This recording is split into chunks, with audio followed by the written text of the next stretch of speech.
What's happening? Gene Ginsburg here. Super, super, super excited. How are you, Angela?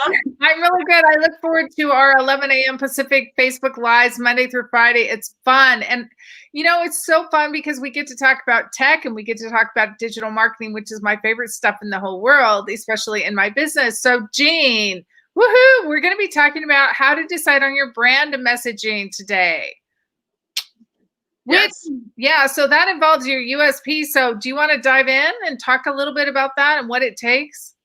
Yeah. So I know that we talk mostly about digital marketing and social media and tech on this, on this Facebook Live, also in our group. And if you're not part of our group, then definitely join our group. It's called Digital Marketing and Tech for Women Entrepreneurs. So if you're a woman entrepreneur and you have a business, you're probably going to be using digital marketing and tech and social media to get new clients. So please feel free to join us. I'm actually going to add a comment in there to make sure that everyone sees it and you can join our group.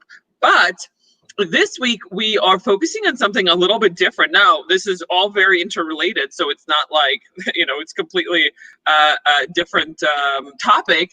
But this week we're all focusing on branding and messaging and copywriting, because the one thing that a lot of times entrepreneurs miss is that they're all very excited about going out there and doing social media and doing doing digital marketing and stuff like that. But if you don't have your brand message intact and really honed in, then all of your social media is just going to be fragmented. It's going to be, as you call, schizophrenic. I like your term.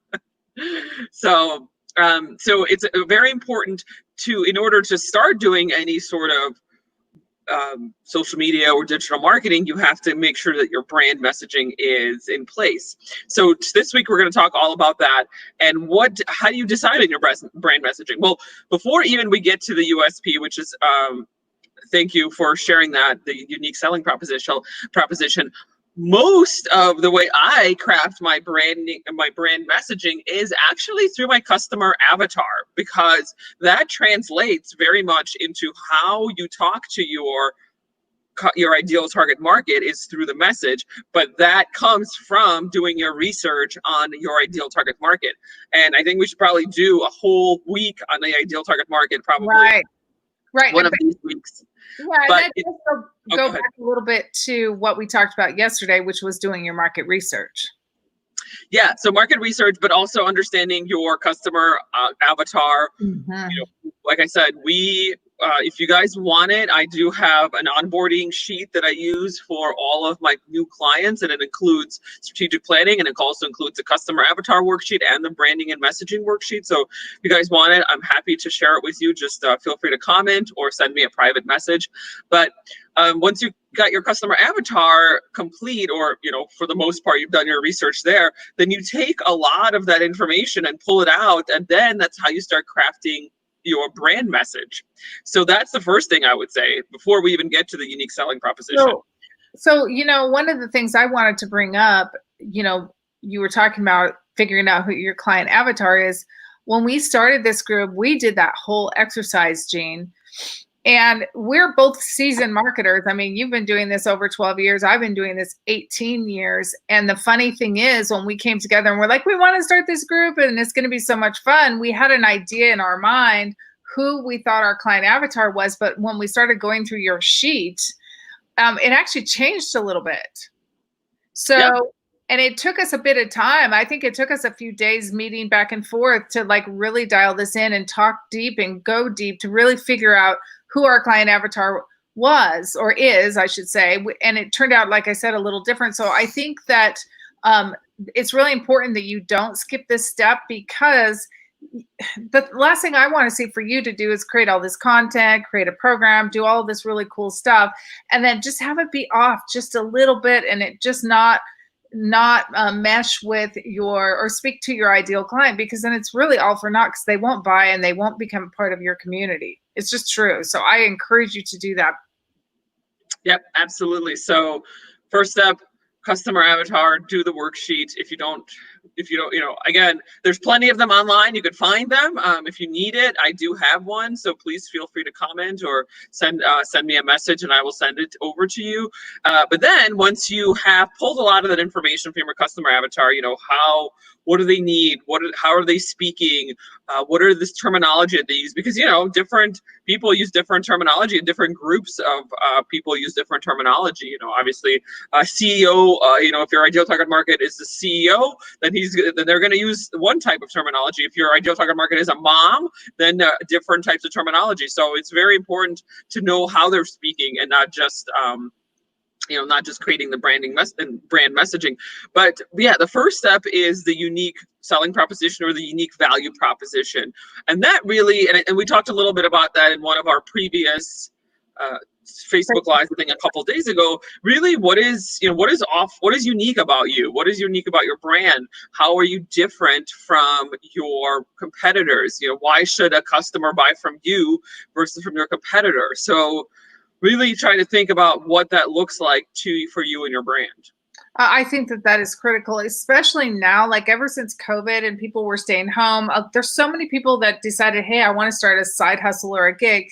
And it's just been flooded with people online, which is awesome. And there's room for everyone. But the thing is, you have to stand out from the crowd. And that's the key. So really understanding, your customer avatar and then defining what your USP is and putting those together to create your brand messaging is critical now. When I first started my business, I literally made a website, put it up, and people bought because it was, it was a blue ocean. I mean, you could just announce you were open and it worked like that. But nowadays it's not like that.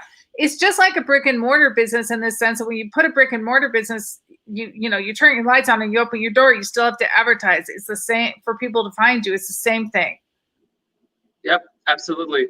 So that's, I would say, the main thing to look into, but there's a few other things when you're crafting your messaging is looking at things like your brand. What is your brand promise? Mm-hmm. Developing your brand slogan. Where is your brand positioned?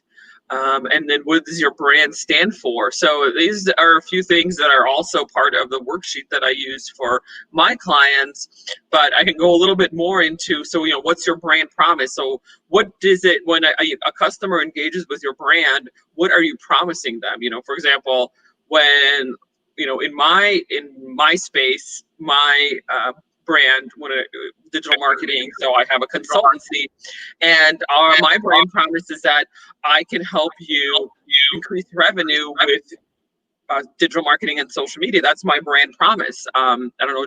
Do you have one, Angela? Yes, I'll share one with you with my Simple Profit business. I teach people how to create their simple premium course to sell, and my promise is so at Simple Profit, work less, make more. Build a profitable course, make $5,000 a month reoccurring, even if you hate tech, basically is what it is. Yeah. So it's fun and people love it because they're like, woohoo, I can put together this really amazing course and I don't have to do all this tech stuff. So, I love it.